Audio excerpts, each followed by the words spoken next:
Hi friends, welcome back. If you are new here, I am Stephanie and this is Simply From Scratch. In my kitchen, I like to share with you all my favorite family recipes and just some how-to videos on how to make a variety of different things.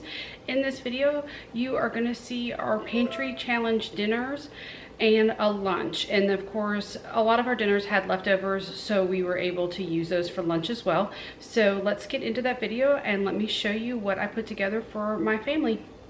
Okay, for this dinner, I'm making beef and cheese foldovers. It takes 1 pound of ground beef, 2 packages of Crescent Rolls, 8 slices of American cheese, and 1 cup of barbecue sauce. Now, I know you see a little bit more in that picture there, but that is because I need to do it a couple different ways, and you'll see that later in the video. I also decided to increase my ground beef to 1.5 pounds or just slightly over, so I had enough meat filling for the different ways that I need to make this dish. I'm going to go ahead and get it browning, but I wanted to let you guys know that you can swap out the ground beef for ground chicken or ground turkey.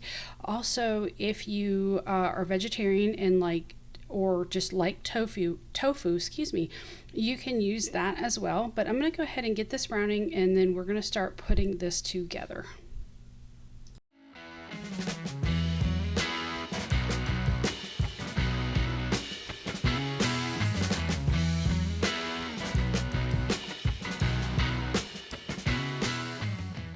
While the ground beef is browning, you want to go ahead and get your pan prepared. And so you're just going to take some nonstick spray and 2 packages of Crescent Rolls. Now, I bought 4 partially because I have a daughter who can't eat dairy. So I'm actually going to be making this one 3 different ways because I have one that can't do gluten and one that cannot do dairy. And I have yet to ever find any gluten-free Crescent Rolls. So you'll see that just a little bit later on how I do that. But you're going to just unroll the Crescent Rolls, trying to keep 4 of them together, as you can see in the pan, and you're going to just lay them across your cookie sheet, and you're also going to want to pinch them together. Now, these kept falling apart and I was having a little bit of difficulty with them, but usually they hold together fairly well. But all you're going to do is press together at the seams to close up the Crescent Rolls.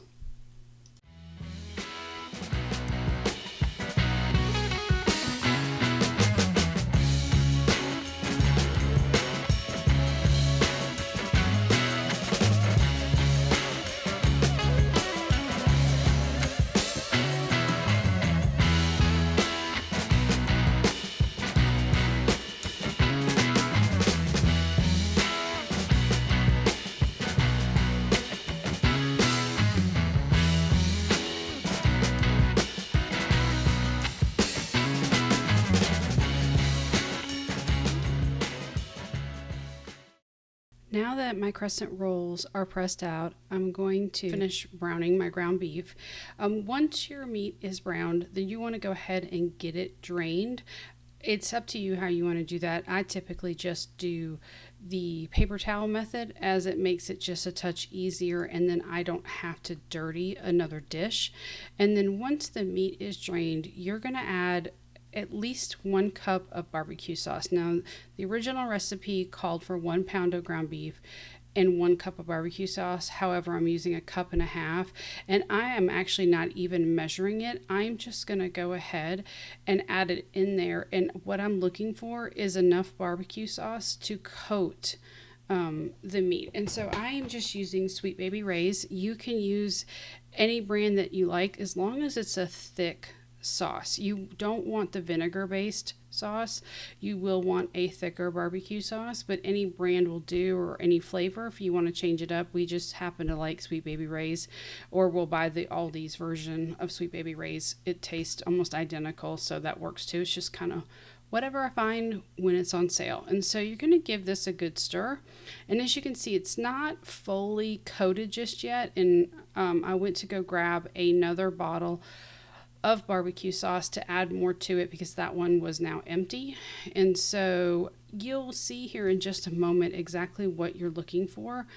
And again, you can measure it out. I just tend to eyeball it. And now that I've added just a touch more, you can see it's a better coating of the barbecue sauce. It's got more sauce on it.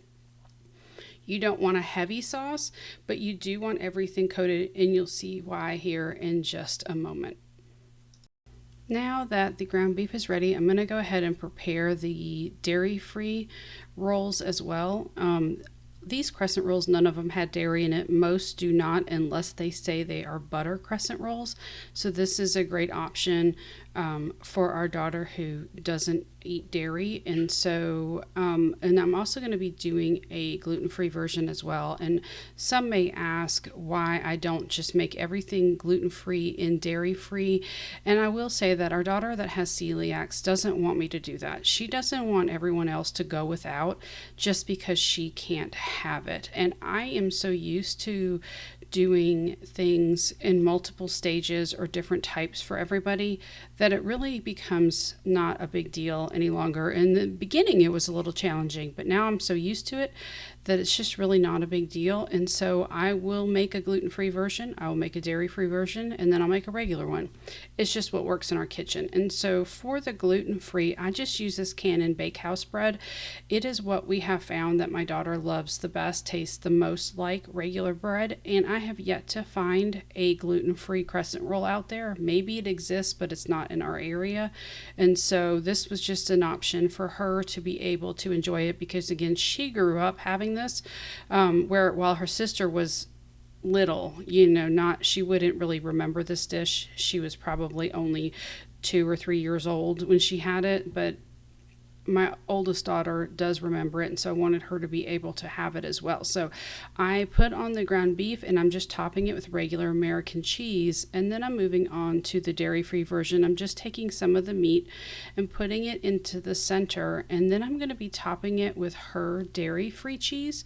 Now, there's a couple of different brands we have tried. We have found that this is the one that we like best, and so it's just more of a cheddar cheese, but it still works great. She loves it. She said it's the closest thing to cheese that she's tried since she had to give up dairy, and so that's what we use. And so now you're just going to take the edges and fold them over, and you're going to pinch all the seams together. And so it does take a bit of work to do, not much, but you just want to pinch it together just so the barbecue sauce doesn't ooze out completely, or the meat doesn't fall out, or neither does the cheese. So, and then you're going to top this with sesame seeds. Now that part is optional. The original recipe calls for it. It's not really necessary. Now we have sesame seeds in the house because I love them for my bagels, and so it's not a big deal to put it on there. I do not sprinkle that on the gluten-free one because our daughter cannot eat nuts either. So you just adjust to what works for your family. So I've just taken the rest of the barbecue ground beef mixture, and now I'm building the one for my husband and I. This is a lot. We're not eating this all in one sitting, and we actually had this for multiple days for lunch as well. So this stretches a long ways, and it's a great for a family, 4, 5, even 6. If you have more than 6 people, I would say you probably want to double this and make 2 pans, but one works perfectly for our family. And so now I'm just going to lay the American cheese on top. And once I do, then I'm going to start folding over the crescent rolls.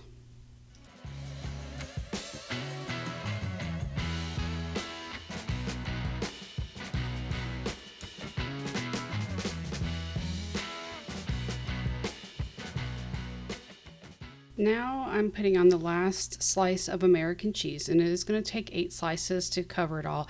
You start to tuck and bring over the edges. Now I did notice that my kitchen must have been really warm because the crescent rolls were kind of giving me a hard time, and that's usually not the case. Now usually I'll have to pull them over and then I pinch them together, but the dough was super, super soft. So I would say that if your kitchen is really warm, once you've laid it out, just go ahead and stick it in your refrigerator and keep them cold until you're ready to do this part. As you can see, it was pulling, it was soft, it was not coming together like the smaller one did. And again, I made this for so many years, so this is not my first time, but these crescent rolls were just super soft. So things like this just happen. It's just the way it goes. Sometimes things turn out, sometimes they don't.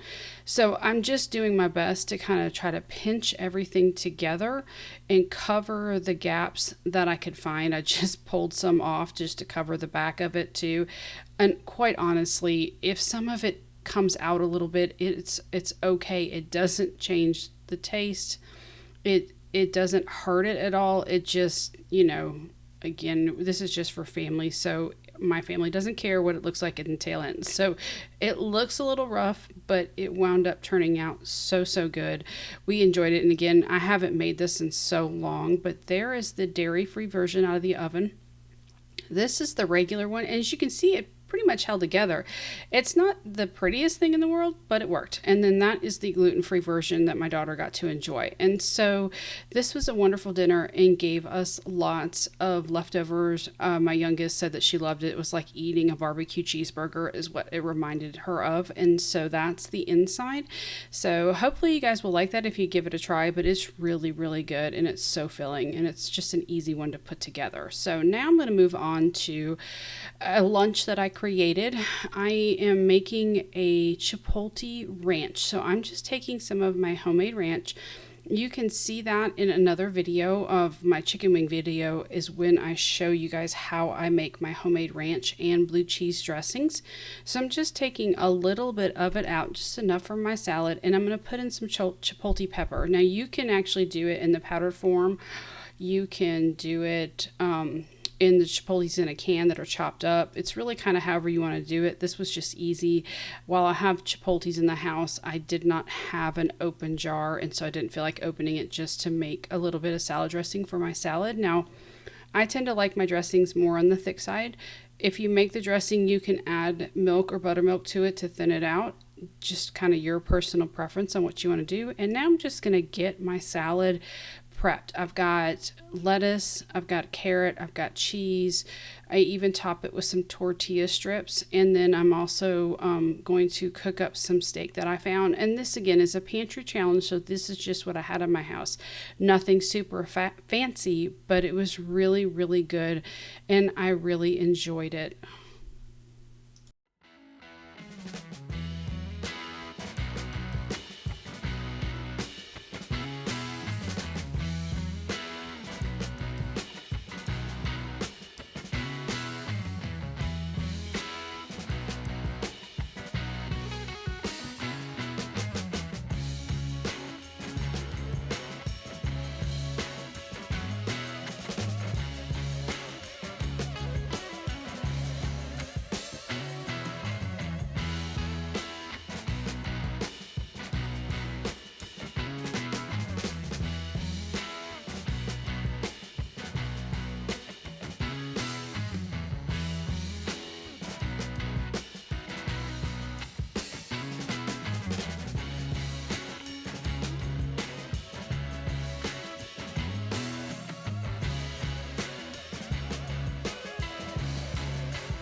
Now, one thing I wanted to share with you guys, when I peel carrots or if I'm cutting an onion, the scraps that I have left over, I do not throw them out. Now, normally everything will go into our compost pile, but I need to, it broke down beautifully last year, but I've got our okra stalks sitting on top of it right now, and so I need to get those broken down so I can continue to add, because we're kind of really with the stalks on top at the top of it. So what I've been doing lately is I've been taking my carrots and onions, and if I have celery or something like that, I will take those scraps and then I will put them into a freezer bag. And what I'm doing is I'm saving the scraps. As you can see, the bag's getting pretty full, and I can use those scraps to make either chicken stock or I can make a vegetable stock. I'm not really sure. I've been trying to debate lately what I'm going to do with it.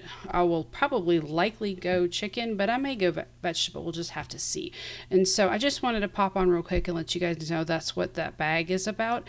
That is for me to make broth here.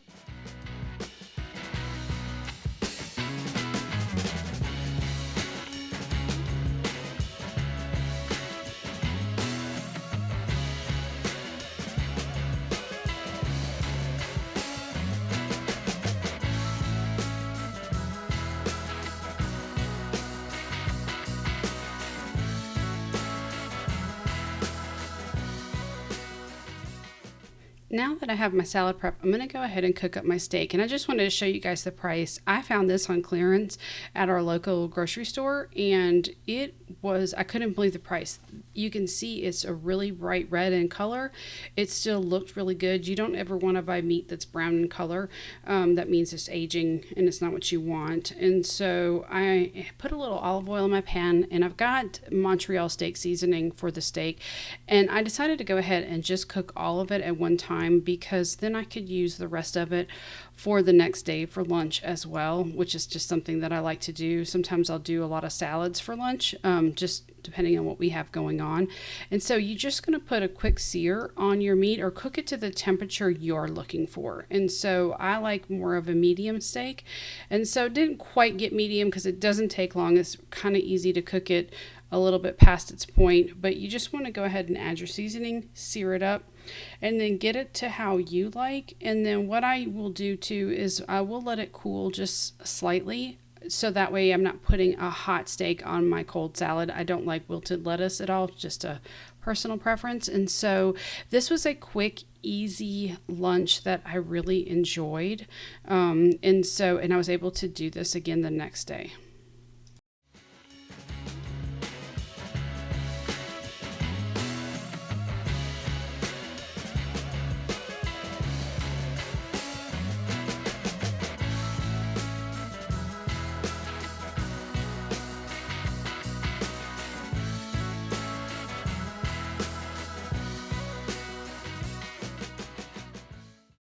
Now that my steak is all chopped up, and you can see it got more like a medium well, but that's okay. I still ate it. I still enjoyed it, and it was totally fine. It doesn't matter. It's just really quick and easy to do.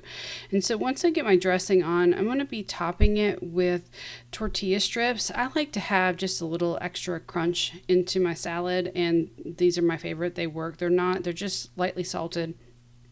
You can buy them in different flavors. Those just work great for us.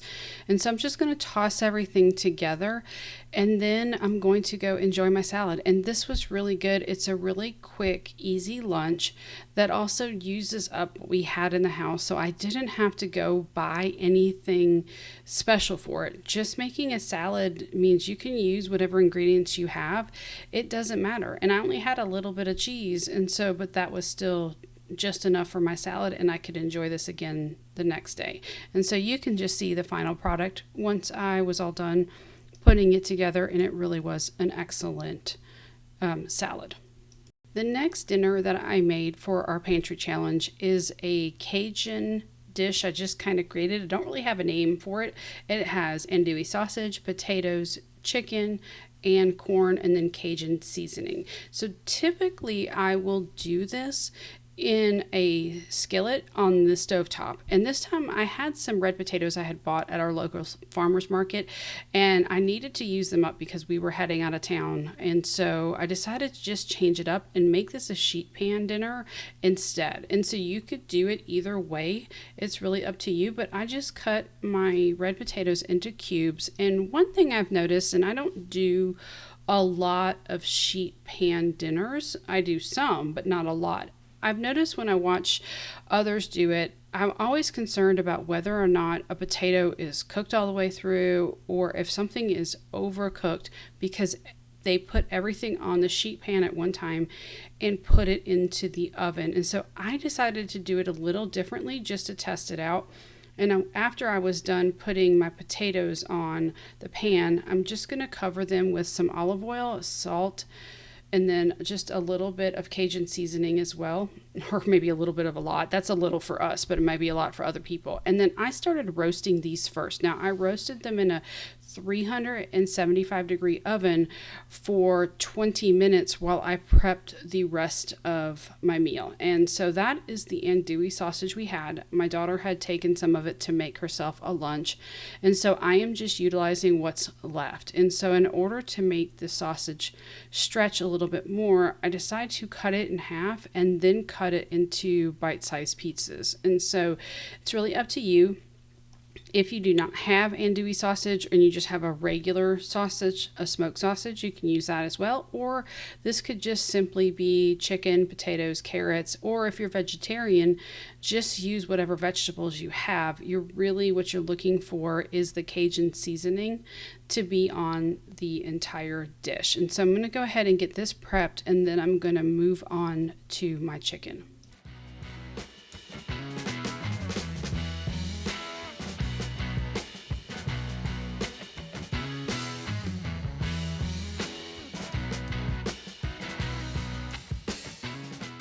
My sausage is ready and set aside in a bowl, and now it's time to go ahead and get my chicken prepped. And so I always make sure, even though my chicken is fresh, when I put it in the bag, even though I'll just let it thaw for the day, I always double check, make sure it's still fresh. And then I'm going to go ahead and dice it up into small pieces. Again, I do this because it makes it feel like the protein of the meal, one, is not the star of the show, but it is, it stretches and it goes a little bit further. Again, if I cut it into chunks, it just makes it seem like there is more there than what there really is.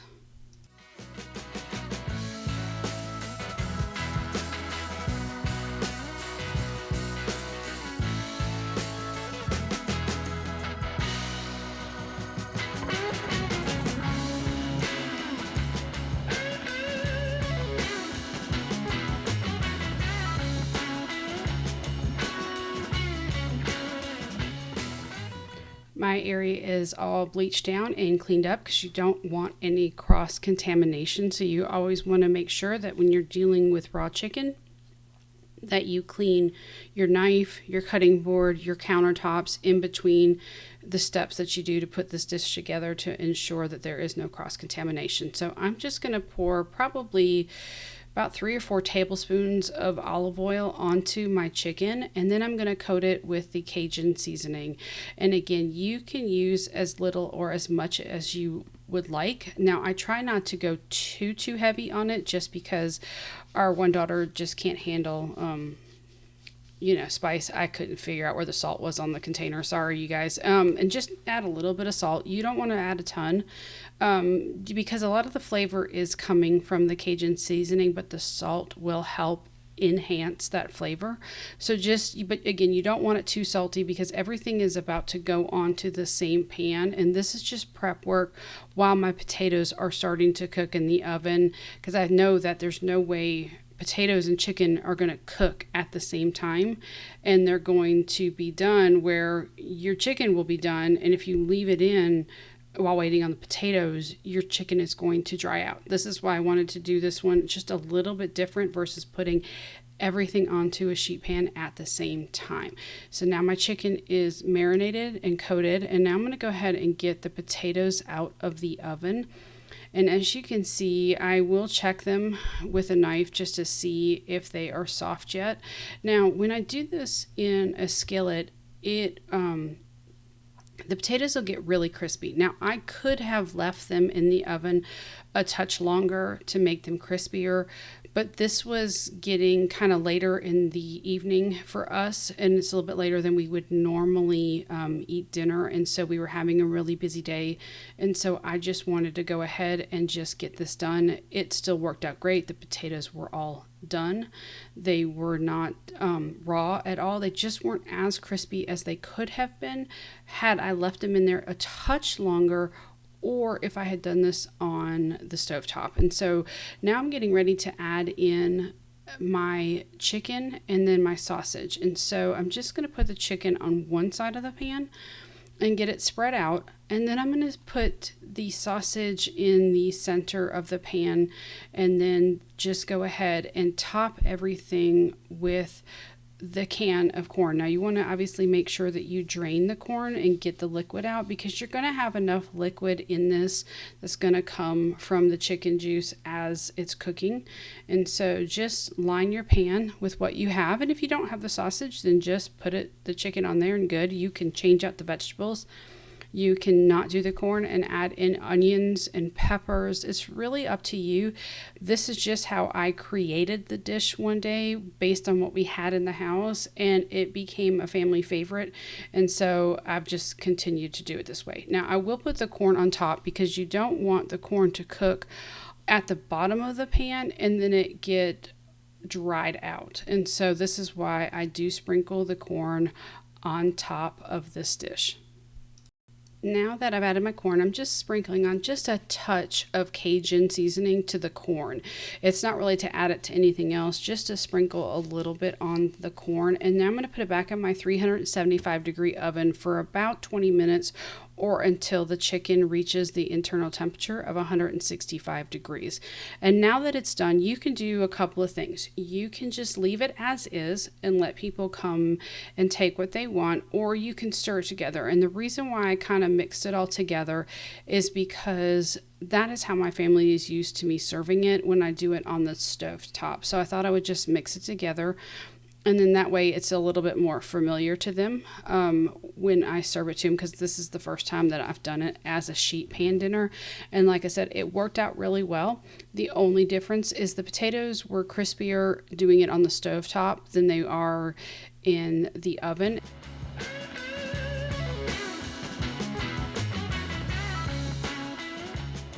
For this night, I had some extra cilantro left over, along with some chopped onion, and then I also had a poblano pepper, but it was not whole. I had about 3/4 of the poblano pepper left, so I decided to go ahead and make some steak nachos.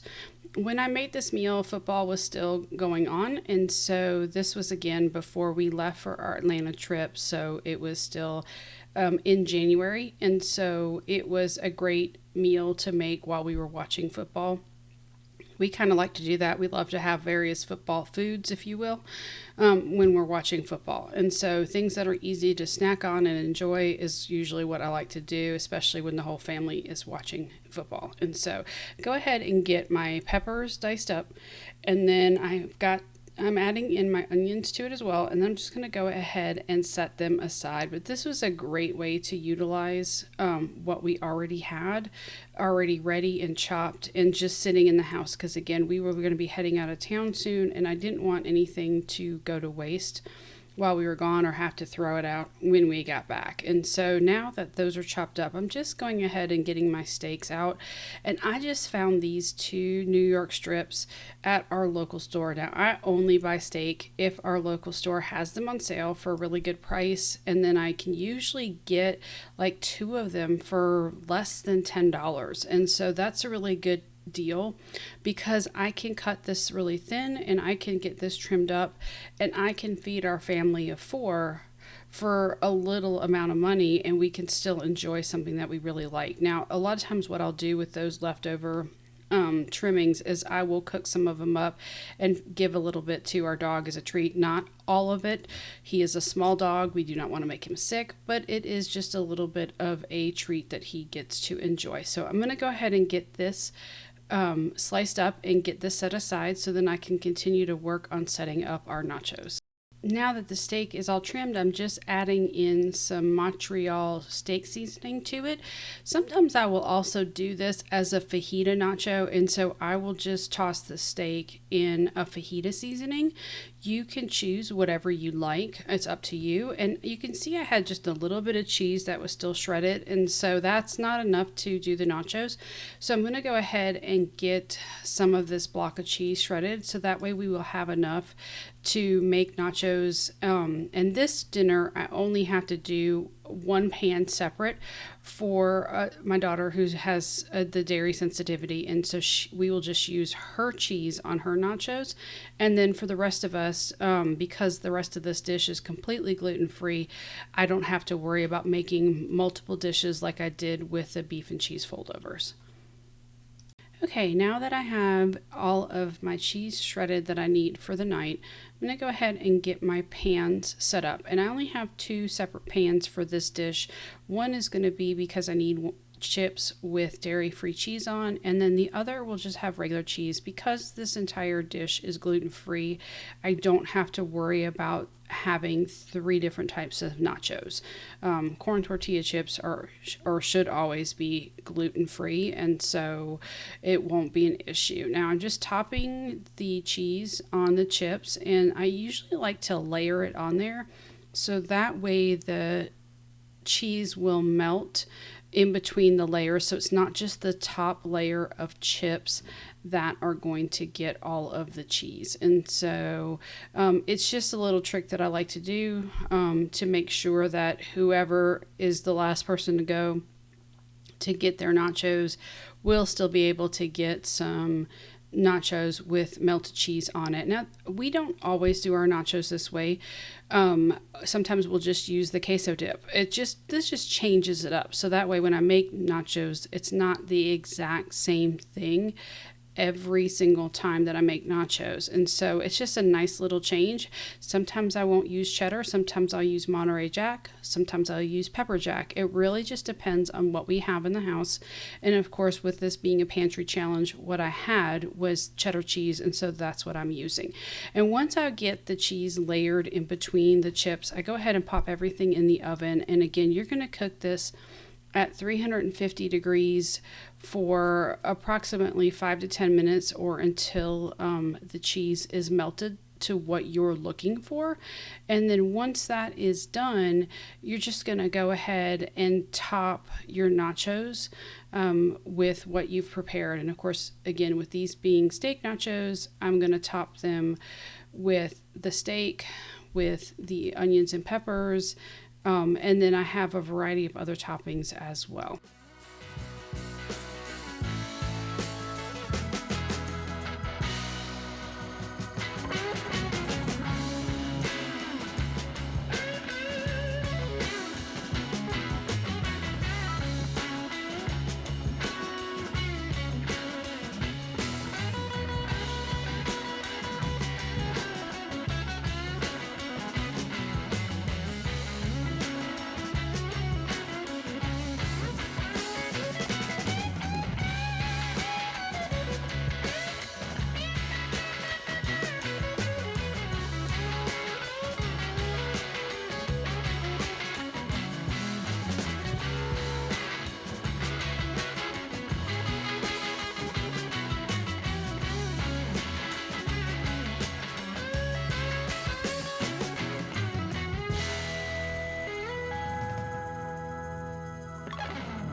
Nachos are now topped with some sour cream, some cilantro on the regular sheet pan.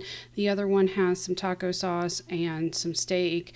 And then I also have some homemade cowboy candy, my mom's pickled jalapenos, some sauce, some tomatillo salsa that we had left over from our local farmers market, along with some sour cream. So I hope you guys enjoyed this video, and I just want to thank each and every one of you for joining me as I share with you some of the recipes that we made during our pantry challenge. I will have all the recipes below, and then I will link another video here at the end. And if you haven't yet, please consider subscribing. I really appreciate those that have already. Thank you so much.